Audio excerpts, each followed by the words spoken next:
पवन कुठला व्यापारी आहे सोयाबीन आणि कापूसचा, त्यांनी तुम्ही सोयाबीन मक्का जे काही तुम्ही माल दिला होता त्याच्याबद्दलचे पैसे ते व्यवहाराचे पैसे बाकी होते आणि ते थोडेफार तुमच्याकडे देते आहे थोडेफारच.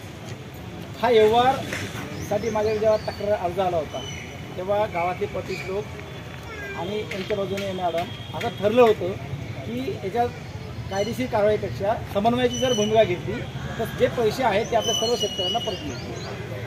मग आता मीटिंगमध्ये असं ठरलं होतं आतमध्ये की आपण एक ट्रॅक्टर विकण्यापेक्षा शेती तुकडा विकण्यापेक्षा ते जे काही मोठा प्लॉट आहे रस्त्यावरचा तो एक साथ समथिंग 5 कोटीच्या जवळपास आपण ज्याचं कर्ज त्याच्यावर आहे त्याला जर दिलं तर एक साथ आपल्याला ते पैसे मिळतील आणि आपल्या शेतकऱ्यांना ते सगळे पैसे परत आपल्याला देता येईल.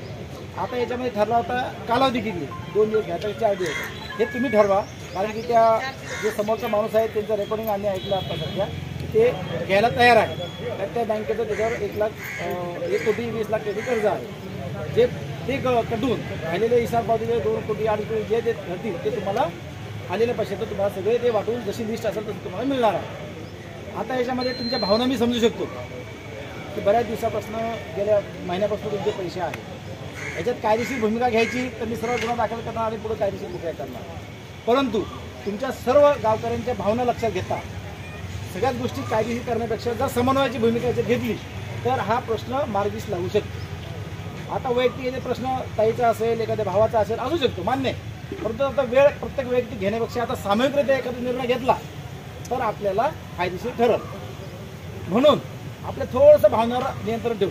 शेवटी गुन्हा दाखल करायचा हा शेवटचा मार्ग माझ्याकडे आहे, पुढे कायदेशीर अटक करायचं त्याचं प्रॉपर्टी काढायचं हा सगळा मार्ग माझ्याकडे आहे.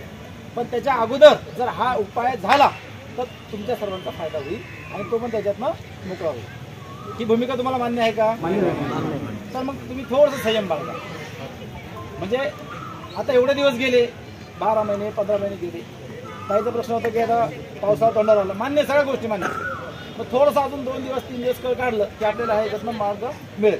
नाही झाला तर शेवटी जे तुम्हाला ताबा घ्यायचा किंवा त्या दुकाना विक्री तुम्ही करायचं ते तुम्ही ह्या दोन्ही पार्ट्याचं तुम्ही बाहेर परस्पर तुम्ही ठरवू शकता, त्याच्याबद्दल काही म्हणणं नाही. आणि शेवटचा मार्ग परत माझ्याकडे आहे, जे तुम्ही तक्रार दिली मी गुन्हा दाखल करणार.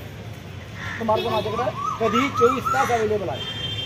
पण तुमच्याच जे काही संमतीने ठरलं होतं की जे व्यवहाराचे पैसे ते तुम्हाला देऊन आम्ही मोकळं करतो, तर ठीक आहे. तो व्यवहार होत असेल तर 2 दिवस मागं पुढं झालं तर हरकत नाही, थोडं संयम ठेवा तर ते सगळं व्यवहार पूर्ण होईल. आता सगळ्यांच्या वैयक्तिक वेगवेगळे प्रश्न असू शकतात, सगळ्या प्रश्नाचं उत्तर देणं शक्य होणार नाही.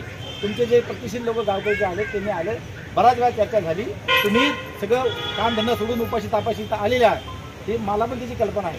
परंतु सोल्युशन झाल्याशिवाय मला पण काही सांगता येत नव्हतं. ते सोल्युशन आता झालेलं आहे की प्रॉपर्टी विकणार आणि तुम्हाला ते पैसे देणार. कालावधी 8 दिवस असेल किंवा 6 दिवस असेल ते तुम्ही ठरवून घ्या आणि ते पुढचं तुम्ही करून घ्या.